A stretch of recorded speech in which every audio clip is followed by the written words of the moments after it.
Vamos a leer el Aleph. Como podrán ver en el título, estoy muy contento. Es uno de los cuentos que más me ha llamado la atención de Borges, y me viene justo. Entonces voy a, voy a hablarles un poco del epígrafe del Aleph. Es Hamlet. Aquí hace referencia a que una persona puede creerse, que viva dentro de una nuez, puede creer que es enorme y que ese es el universo y puede creerse el rey de un infinito espacio, y puede estar viviendo realmente dentro de una nuez. Y por otro lado, sobre el Leviatán se habla de el Nunc Stans, que es el eterno presente, y el otro es el eterno aquí. Entonces es el permanente estar aquí y ahora, ¿no? Son ambas cosas, pero hace referencia a que ni siquiera estás aquí y ya quieres estar ahora. Es una maravilla. Por allá se escuchan las perritas a lo lejos. Espero que se escuchen porque las amo. Alegría. Bueno, empecemos pues con la lectura de este cuento. Eh, Tenemos aquí el copiloto para poder, si tenemos alguna duda, si llego a tener alguna duda, buscarla y pues que puedan seguirme también. De pronto le podemos pedir alguna imagen y ya veremos cómo avanzamos, porque pues no conocemos Buenos Aires. ¿Qué podemos hacer? Quizás nos perdamos un poco. Vamos a ver qué pasa. La candente mañana de febrero en que Beatriz Viterbo murió después de una imperiosa agonía que no se rebajó un solo instante ni al sentimentalismo ni al miedo, noté que las carteleras de fierro de la Plaza Constitución habían renovado no sé qué aviso de cigarrillos rubios. El hecho me dolió, pues comprendí que el incesante y vasto universo ya se apartaba de ella y que ese cambio era el primero de una serie infinita de cambios tras su muerte. Cambiará el universo, pero yo no, pensé con melancólica vanidad. Alguna vez, lo sé, mi vana devoción la había exasperado. Muerta, yo podía consagrarme a su memoria, sin esperanza, pero también sin humillación. Consideré que el 30 de abril era su cumpleaños. Visitar ese día la casa de la calle Garay para saludar a su padre y a Carlos Argentino Daneri, su primo hermano. Era un acto cortés, irreprochable, tal vez ineludible. De nuevo, aguardaría en el crepúsculo de la abarrotada salita. De nuevo estudiaría las circunstancias de sus muchos retratos. Beatriz Viterbo, de perfil, en colores. Beatriz con antifaz, en los carnavales de 1921. La primera comunión de Beatriz. Beatriz, el día de su boda con Roberto Alessandri. Beatriz, poco después del divorcio, en un almuerzo del Club Hípico. Beatriz en Quilmes con Delia San Marco Porcel y Carlos Argentino. Beatriz con el pequinés que le regaló Villegas a Edo. Beatriz de frente y de 3/4, sonriendo, la mano en el mentón. No estaría obligado, como tantas otras veces, a justificar mi presencia con módicas ofrendas de libros cuyas páginas finalmente aprendí a cortar, para no comprobar meses después que estaban intactos. Beatriz Viterbo murió en 1929. Desde entonces no deja pasar un 30 de abril sin volver a su casa. Yo solía llegar a las 7:15 y quedarme unos 25 minutos. Cada año aparecía un poco más tarde y me quedaba un rato más. En 1933 una lluvia torrencial me favoreció. Tuvieron que invitarme a comer. No desperdicié, como es natural, ese buen precedente. En 1934 aparecí ya dadas las 8 con un alfajor santafesino. Con toda naturalidad me quedé a comer. Así, en aniversarios melancólicos y vanamente eróticos, recibí las graduales confidencias de Carlos Argentino Daneri. Beatriz era alta, frágil, muy ligeramente inclinada. Había en su andar, si el oxímoron es tolerable, como una graciosa torpeza, un principio de éxtasis. Carlos Argentino es rosado considerablemente, canoso, de rasgos finos. Ejerce no sé qué cargo subalterno en una biblioteca ilegible de los arrabales del sur. Es autoritario, pero también es ineficaz. Aprovechaba hasta hace muy poco las noches y las fiestas para no salir de su casa. A 2 generaciones de distancia, la S italiana y la copiosa gesticulación italiana sobreviven en él. Su actividad mental es continua, apasionada, versátil y del todo insignificante. Abundan inservibles analogías y ociosos escrúpulos. Tiene, eso sí, como Beatriz, grandes y afiladas manos hermosas.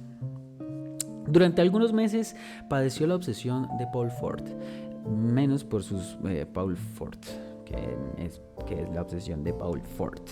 Obsesión de Paul Fort. Entonces, digámosle aquí, estoy leyendo el Aleph de Borges. ¿Puedes ayudarme? No le voy a pedir que no, mentira, sí, puedes ayudarme. Puedes ser una máquina, pero yo soy decente. Puedes ayudarme como mi asistente de lectura. Punto. Para empezar, ¿qué es la obsesión de Paul Fort? Bueno, ni siquiera sé quién es Paul Fort, ¿no? Pero pues aquí no lo dirá, a ver, está ahí cargando. Sigamos mientras tanto. Entonces el tipo padeció eso, menos por sus baladas que por la idea de una gloria intachable. Es el príncipe de los poetas de Francia. O sea, estaba obsesionado con un poeta, ¿no? Es lo que entiendo. Con el personaje de Carlos Argentino, de quien durante un tiempo estuvo obsesionado con Paul Fort, un poeta francés, claro, conocido por su sencillez y prolífica producción, menos por sus baladas y más por la idea de una gloria intachable. Daneri admiraba a Fort, a quien consideraba el príncipe de los poetas de Francia. Sí, ahí vamos. Una figura que alcanzó el ganar su... Es conocido por fundar la revista Birds, Verso y Prosa, en colaboración con Apollinaire. Y por su famoso poema La Ronde, que es, bueno, no sé si se pronuncia así, yo le intento, la R, que es una petición por la amistad en todo el mundo. Su estilo sencillo y su capacidad para rimar con facilidad lo hicieron muy querido y respetado en el ámbito literario francés. Ok, digamos que entonces hay cierta sencillez que este personaje destaca en la que destaca, pero que el narrador como que no la aprecia, ¿no? Dice que es el príncipe de los poetas, repetía con fautosidad. En vano te revolverás contra él, no lo alcanzará, no, la más inficionada de tus saetas. El 30 de abril de 1941 me permití agregar al alfajor una botella de coñac del país. Carlos Argentino lo probó, lo juzgó interesante y emprendió, al cabo de unas copas, una vindicación del hombre moderno. Lo evoco, dijo con una animación algo inexplicable, en su gabinete de estudio, como si dijéramos en la torre albarrana de una ciudad, provisto de teléfonos, de telégrafos, de fonógrafos, de aparatos de radiotelefonía, de cinematógrafos, de linternas mágicas, de glosarios, de horarios, de prontuarios, de boletines. Observó que para un hombre así facultado, el acto de viajar era inútil. Nuestro siglo XX había transformado la fábula de Mahoma y de la montaña. Las montañas ahora convergían sobre el moderno Mahoma. Tan ineptas me parecían esas ideas, tan pomposa y tan vasta su exposición, que las relacioné inmediatamente con la literatura. Le dije que por qué no las escribía. Previsiblemente respondió que ya lo había hecho. Esos conceptos y otros no menos novedosos figuraban en el canto augural, canto prologal o simplemente canto prólogo de un poema en el que trabajaba hacía muchos años. Sin reclame, sin bullanga ensordecedora, siempre apoyado en esos dos báculos que se llaman el trabajo y la soledad. Primero abría las compuertas a la imaginación, luego hacía uso de la lima. El poema se titulaba La Tierra. Tratábase de una descripción del planeta en la que no faltaban, por cierto, la pintoresca digresión y el gallardo apóstrofe. Le rogué que me leyera un pasaje, aunque fuera breve. Abrió un cajón del escritorio, sacó un alto legajo de hojas de bloc estampadas con el membrete de la biblioteca Juan Crisóstomo Lanfinur y leyó con sonora satisfacción. He visto cómo el griego, las urbes de los hombres, los trabajos, los días de varia luz, el hambre, no corrijo los hechos, no falseo los nombres, pero el Bouillage que narro es autor de Mama Chambre. No sé cómo se diga eso, no sé si lo pronuncio bien, no me juzguen, pero está ahí. Entonces vamos a traducir esto. Voyage es viaje, ¿no? Traduce. A ver qué me dice el copiloto. Autor de Machambri, pues autor de mí, pero que es Chambri. Sigamos mientras tanto. Entonces el tipo pues lee ese fragmento de poema. Una variación de la expresión habitación, autor de habitación, ok, de mi habitación. Pero el viaje que narro es autor de mi habitación, de mi lugar, ok, de tu domicilio, ok. Entonces el tipo termina de leerle eso y le dice, empieza a pomposearse. Estrofa a todas luces interesante. El primer verso granjea el aplauso del catedrático, del académico, del helenista, cuando no de los eruditos a la violenta. Sector considerable de la opinión. El segundo pasa de Homero a Hesiodo, todo un implícito homenaje en el frontis del flamante edificio al padre de la poesía didáctica. No sin remozar un procedimiento cuyo abolengo está en la escritura, la enumeración, con egerie o conglobación. El tercero, barroquismo, decadentismo, culto depurado y fanático de la forma, consta de 12 mistiquios gemelos. El cuarto, francamente bilingüe, me asegura el apoyo incondicional de todo espíritu sensible a los desenfados envites de la facesia. ¿Qué facesia? ¿Qué es facesia? ¡Qué ejercicio tan interesante! Facesia. Este copiloto está más lento. Yo creo que si le pregunto aquí, la cosa me responde más rápido. No, ahí sí ya es que tengo un internet muy malo. Deusado, desusado. Wow. Perfecto. El cuarto, francamente bilingüe, me asegura el apoyo incondicional de la facesia. Nada diré de la rima rara ni de la ilustración que me permite, sin pedantismo, acumular en 4 versos 3 alusiones eruditas que abarcan 30 siglos de apretada literatura. La primera a la Odisea, la segunda a los trabajos y días, la tercera a la bagatela inmortal que nos deparan los socios de la pluma de Saboyano. Comprendo una vez más que el arte moderno exige el bálsamo de la risa, el scherzo. Decididamente tiene la palabra Goldwyn. Otras muchas estrofas me leyó que también obtuvieron su aprobación y su comentario profuso. Nada memorable había en ellas, ni siquiera las juzgué mucho peores que la anterior.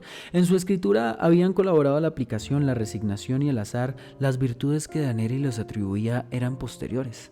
Comprendí que el trabajo del poeta no estaba en la poesía, estaba en la invención de razones para que la poesía fuera admirable. Naturalmente, ese ulterior trabajo modificaba la obra para él, pero no para otros. La dicción oral de Daneri era extravagante. Su torpeza métrica le vedó, salvo contadas veces, transmitir esa extravagancia al poema. Una sola vez en mi vida he tenido ocasión de examinar los 15.000 dodecasílabos de Poliobion. Esto es, por Dios, esa epopeya topográfica en la que Michael Drayton registró la fauna, la flora, la hidrografía, la orografía, la historia militar y la monástica de Inglaterra. Estoy seguro de que ese producto considerable, pero limitado, es menos tedioso que la vasta empresa congénere de Carlos Argentino. Este se proponía versificar toda la redondez del planeta. En 1941 ya había despachado unas hectáreas del estado de Queensland, más de 1 kilómetro del curso de Ob, un gasómero al norte de Veracruz, las principales casas de comercio de la parroquia de la Concepción, la quinta de Mariana Cambrases de Alvear en la calle 11 de Septiembre en Belgrano y un establecimiento de baños turcos no lejos del acreditado acuario de Brinton. Me leyó ciertos laboriosos pasajes de la zona australiana de su poema. Esos largos e informes alejandrinos carecían de la relativa agitación del prefacio. Copio una estrofa. Sepan, a man derecha del postre rutinario, viniendo, claro está, desde el noreste, se aburre una osamenta, color blanquiceleste, que da al coral de ovejas cantadura de osario.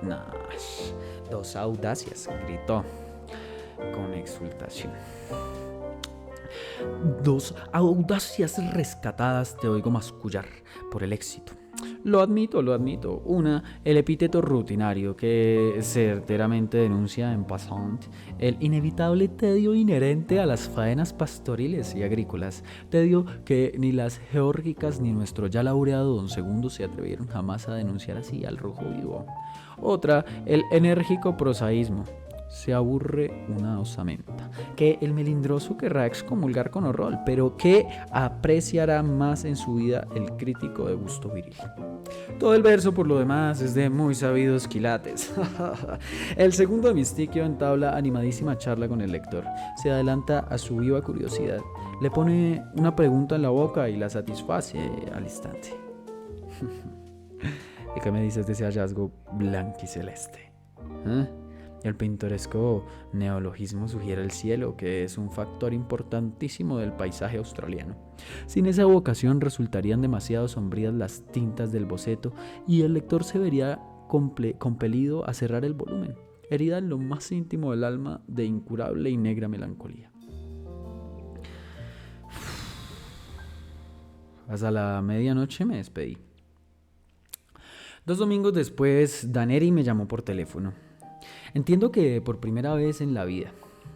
Me propuso que nos reuniéramos a las 4 para tomar juntos la leche en el contiguo salón bar que el progresismo de Zunino y de Zungri, los propietarios de mi casa, recordarás, inaugura en la esquina. Confitería que te importará conocer. Acepté. Acepté con más resignación que entusiasmo, pero acepté. Nos fue difícil encontrar mesa. El salón bar, inexorablemente moderno, era apenas un poco menos atroz que mis previsiones en las mesas vecinas. El excitado público mencionaba las sumas invertidas sin regatear por Zunigri. Carlos Argentino fingió asombrarse de no sé qué primores de la instalación de luz que sin duda ya conocía y me dijo con cierta severidad: mal de tu agrado, habrás de reconocer que este local se parangona con los más encopetados de Flores, ¿no? Me releyó después 4 o 5 páginas del poema. Las había corregido según un depravado principio de ostentación verbal. Donde antes escribió azulado, ahora abundaba el azulino, azulenco y hasta azullido. Dios santo. La palabra lechoso no era bastante fea para él. En la impetuosa descripción de un lavadero de lanas, prefería lactario, lactancioso, lactancente, lechal. Dios santo. Denostó con amargura a los críticos, luego más benigno los equiparó a esas personas que no disponen de metales preciosos ni tampoco de prensas de vapor, laminadores y ácidos sulfúricos para la acuñación de tesoros, pero que pueden indicar a los otros el sitio de un tesoro. Acto continuo, censuró la prologomanía, de la que ya hizo mofa en la donosa prefacción del Quijote El Príncipe de los Ingenios. Admitió, sin embargo, que la portada de la nueva obra convencía al prólogo vistoso, el espaldarazo firmado por el plumífero de Garra, de fuste. Agregó que pensaba publicar los cantos iniciales de su poema. Comprendí entonces la singular invitación telefónica. El hombre iba a pedirme que prologara su pedantesco fárrago. Mi temor resultó infundado. Carlos Argentino observó con admiración rencorosa que no creía errar en el epíteto al calificar de sólido el prestigio logrado en todos los círculos por Álvaro Melián Lanfleur, hombre de letras, que si yo me empeñaba, prologaría con embeleso el poema. Para evitar el más imperdonable de los fracasos. Yo tenía que hacerme portavoz de 2 méritos inconcusos: la perfección formal y el rigor científico, porque ese dilatado jardín de tropos, de figuras, de galanuras, no tolera un solo detalle que no confirme la severa verdad. Agregó que Beatriz siempre se había distraído con Álvaro. Pobre Borges, le piden que pensaba que le iba a pedir que le prologara, pero al final no. Le dijo, no, dígale a su amigo que me prologue. Asentí. Profusamente asentí. Aclaré para mayor verosimilitud que no hablaría el lunes con Álvaro, sino el jueves, en la pequeña cena que suele coronar toda reunión del club de escritores. No hay tales cenas, pero es irrefutable que las reuniones tienen lugar los jueves, hecho que Carlos Argentino Daneri no podía comprobar en los diarios y que dotaba de cierta realidad a la frase. Dije, entre adivinatorio y sagaz, que antes de abordar el tema del prólogo, describiría el curioso plan de la obra. Nos despedimos al doblar por Bernardo de Irión. Encaré con toda imparcialidad los porvenires que me quedaban. A. Hablar con Álvaro y decirle que el primo hermano aquel de Beatriz, ese eufemismo explicativo me permitía nombrarla, había elaborado un poema que parecía dilatar hasta lo infinito las posibilidades de la cacofonía y del caos.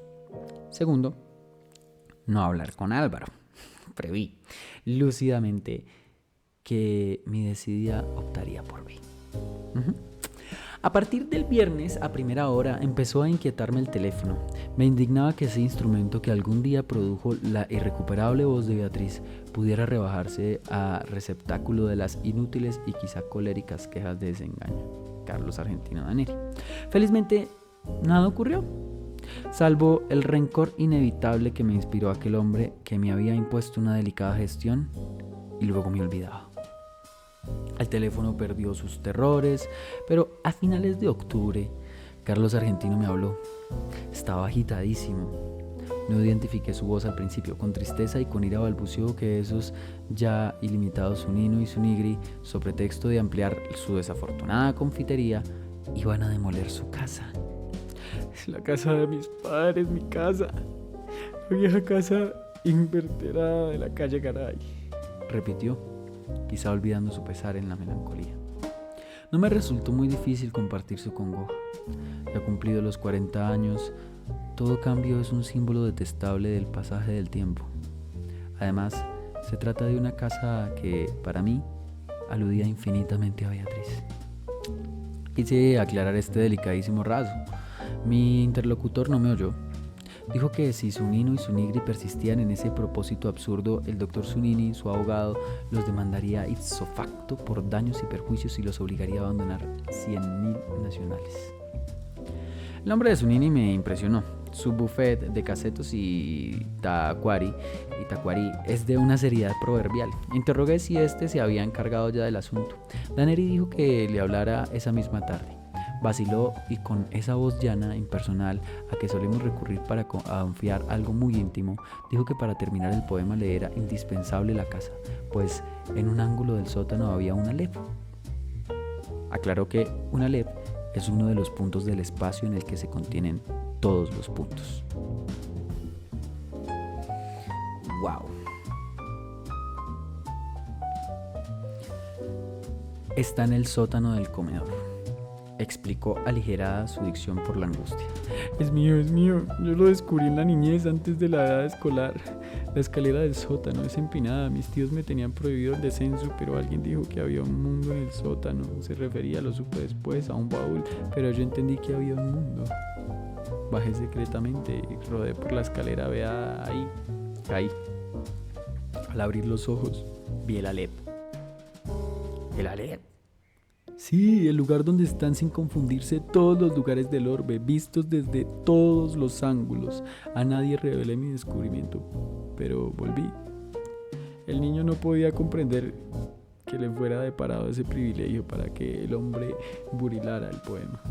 No me despojan Zunino y Zunigri, no, y 1000 veces no. Código en mano, el doctor Zunini probará que es inajenable mi Alep.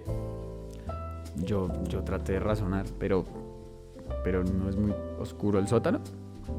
La verdad no penetra en un entendimiento rebelde. Si todos los lugares de la tierra están en el Alep, ahí estarán todas las luminarias, todas las lámparas, todos los veneros de luz. Iría a verlo inmediatamente. Corté antes de que pudiera emitir una prohibición. Basta el conocimiento de un hecho para percibir en el acto una serie de rasgos confirmatorios, antes insospechados.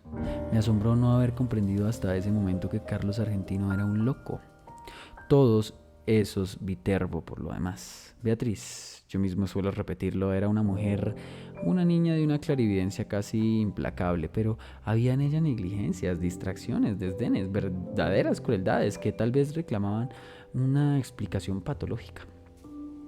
La locura de Carlos Argentino me colmó de maligna felicidad. Íntimamente siempre nos habíamos detestado. En la calle Garay la sirvienta me dijo que tuviera la bondad de esperar. El niño estaba, como siempre, en el sótano revelando fotografías, junto al jarrón sin una flor. En el piano inútil, sonreía, más intemporal que anacrónico. El gran retrato de Beatriz en torpes colores no podía vernos nadie. En una desesperación de ternura me aproximé al retrato y le dije: Beatriz Elena Viterbo. Beatriz querida, Beatriz perdida para siempre. Soy yo, soy Borges. Carlos entró poco después. Habló con sequedad. Comprendí que no era capaz de otro pensamiento que de la perdición de la lepra. Una copita de pseudo coñac, ordenó, y te zampuzarás en el sótano. Ya sabes, el decúbito dorsal es indispensable. También lo son la oscuridad, la inmovilidad, cierta acomodación ocular. Te acuestas en el piso de baldosas y fijas los ojos en el 15º escalón de la pertinente escalera. Me voy, bajo la trampa y te quedas solo. Algún roedor te mete miedo. Fácil empresa. A los pocos minutos ves el Alep, el microcosmo de alquimistas y cabalistas, nuestro concreto amigo proverbial, el multum in parvo. Busquemos qué es esto. Se está poniendo increíble. Ay, qué rico. Voy a estirar un poquito.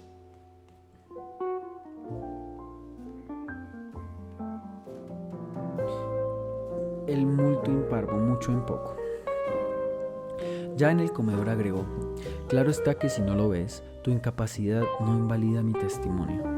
Baja, muy en breve podrás entablar un diálogo con todas las imágenes de Beatriz.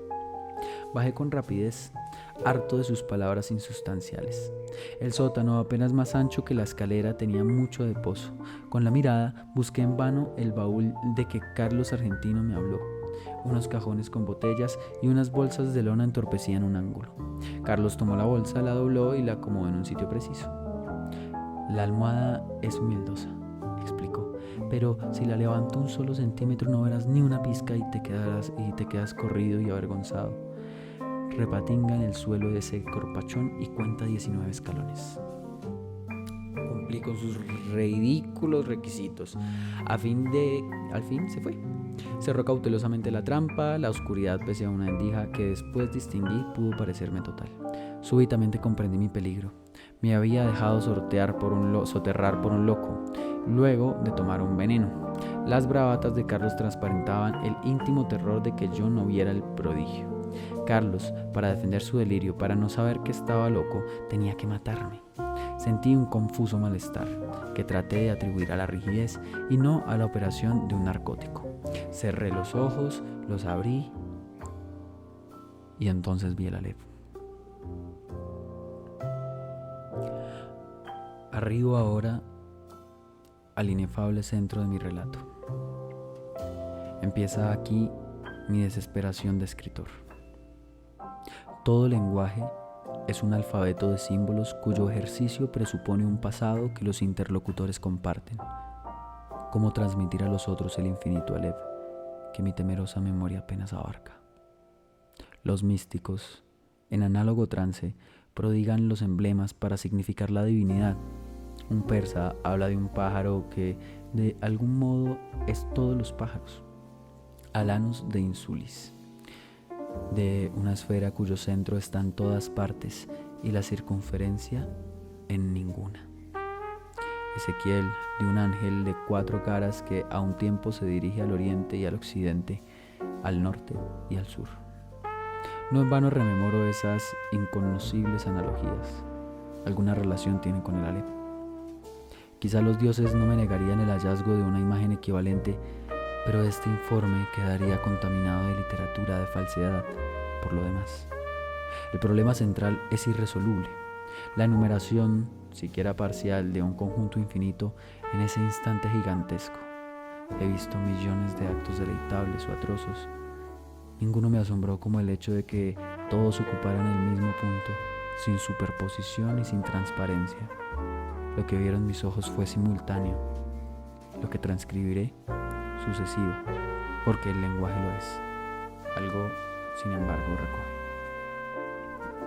En la parte inferior del escalón, hacia la derecha, vi una pequeña esfera tornasolada de casi intolerable fulgor. Al principio la creí giratoria, luego comprendí que ese movimiento era una ilusión producida por los vertiginosos espectáculos que encerraba. El diámetro de la Aleph sería de 2 o 3 centímetros, pero el espacio cósmico estaba allí, sin disminución de tamaño. Cada cosa, la luna del espejo, digamos, eran infinitas cosas, porque yo claramente la veía desde todos los puntos del universo. Vi el populoso mar, vi el alba y la tarde, vi las muchedumbres de América, vi una plateada telaraña en el centro de una negra pirámide, vi un laberinto roto, era Londres, vi interminables ojos inmediatos escrutándose en mí como en un espejo, vi todos los espejos del planeta y ninguno me reflejó. Vi en un traspatio de la calle Soler las mismas baldosas que hace 30 años vi en el zaguán de una casa en Fray Bentos. Vi racimos, nieve, tabaco, vetas de metal, vapor de agua. Vi convexos desiertos ecuatoriales y cada uno de sus granos de arena. Vi en Inverness a una mujer que no olvidaré. Vi la violenta cabellera, el altivo cuerpo. Vi un cáncer en el pecho. Vi un círculo de tierra seca en una vereda donde antes hubo un árbol. Vi una quinta de Adrogué, un ejemplar de la primera versión inglesa de Plinio, la de Philemon Holland. Vi al tiempo cada letra de cada página. De chico, yo solía maravillarme de que las letras de un volumen cerrado no se mezclen y perdieran en el decurso de la noche. Vi la noche y el día contemporáneo. Vi un poniente en Querétaro que parecía reflejar el color de una rosa en Bengala. Vi mi dormitorio sin nadie. Vi en un gabinete de armar un globo terráqueo entre mar Caspio en el alba. Vi la delicada osatura de una mano. Vi a los sobrevivientes de una batalla enviando tarjetas postales. Vi en un escaparate de Misapur una baraja española. Vi las sombras oblicuas de unos helechos en el suelo de un invernáculo. Vi tigres, émbolos, bisontes, marejadas y ejércitos. Vi todas las hormigas que hay en la tierra. Vi un astrolabio persa. Vi en un cajón del escritorio y la letra me hizo temblar. Cartas obscenas, increíbles, precisas, que Beatriz había dirigido a Carlos Argentino. Vi un adorado monumento en la Chacarita. Vi la reliquia atroz de lo que deliciosamente había sido Beatriz Viterbo. Vi la circulación de mi oscura sangre. Vi el engranaje del amor y la modificación de la muerte. Vi el Aleph desde todos los puntos. Vi en el Aleph la tierra, y en la tierra otra vez el Aleph, y en el Aleph la tierra. Vi mi cara y mis vísceras. Vi tu cara y sentí vértigo y lloré, porque mis ojos habían visto ese objeto secreto y conjetural cuyo nombre usurpan los hombres, pero que ningún hombre ha mirado: el inconcebible universo. Sentí infinita veneración, infinita lástima. Tarumba, habrás quedado de tanto curiosear donde no te llaman, dijo una voz aborrecida y jovial. Aunque te devanes los sesos, no me pagarás en un siglo esta revelación. Qué observatorio formidable, Che Borges. Los zapatos de Carlos Argentino ocupaban el escalón más alto, en la brusca premura. Acerté a levantarme y a balbucear. Formidable. Sí, formidable. La indiferencia de mi voz me extrañó. Ansioso, Carlos Argentino insistía: ¿lo viste todo bien? ¿En colores? En ese instante concebí mi venganza. Benévolo, manifestante, apiadado, nervioso, evasivo, agradecí a Carlos Argentino Daneri la hospitalidad de su sótano y lo insté a aprovechar la demolición de la casa para alejarse de la perniciosa metrópoli que a nadie, créame, que nadie perdona. Me negué con suave energía a discutir el Aleph. Lo abracé al despedirme y le repetí que el campo y la serenidad son dos grandes médicos. En la calle, en las escaleras de Constitución, en el subterráneo, me parecían familiares todas las caras. Temí que no quedara una sola cosa capaz de sorprenderme. Temí que no me abandonara jamás la impresión de volver. Felizmente, al cabo de unas noches de insomnio, me trabajó otra vez el olvido. Postdata del 1 de marzo de 1943.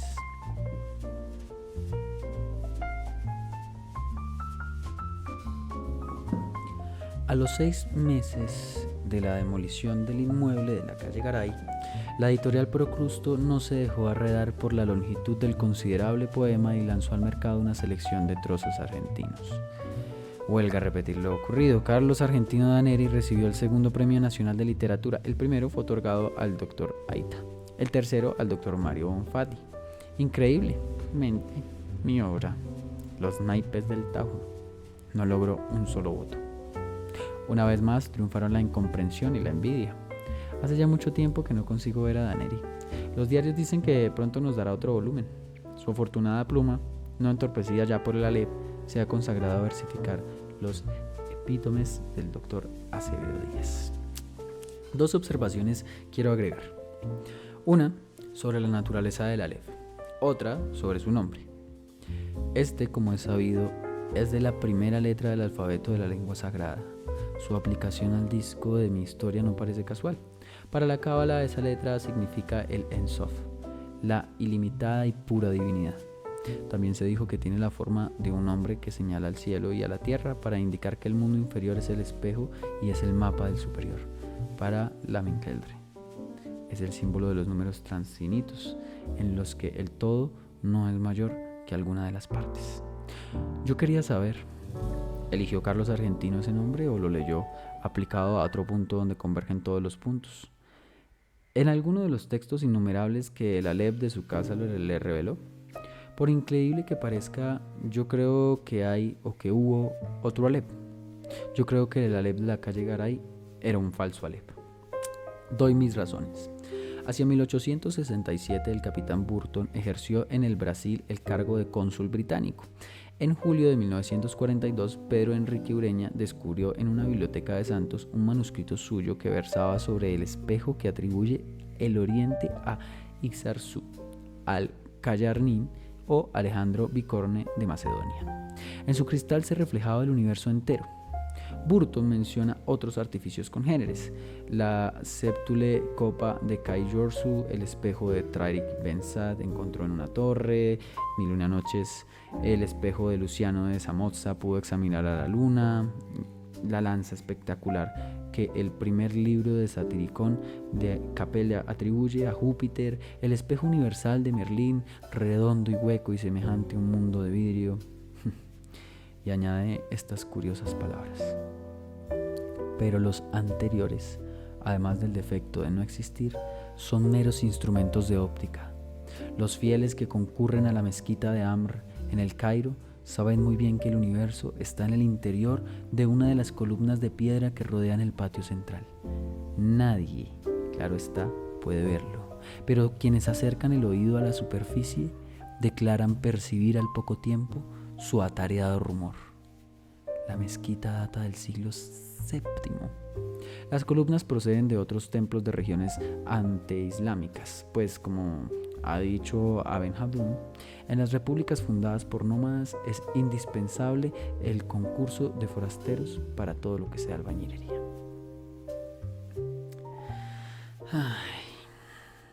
¿Existe ese Aleph en lo íntimo de una piedra? ¿Lo he visto cuando vi todas las cosas y lo he olvidado? Nuestra mente es porosa para el olvido. yo mismo estoy falseando y perdiendo, bajo la trágica erosión de los años, los rasgos de Beatriz.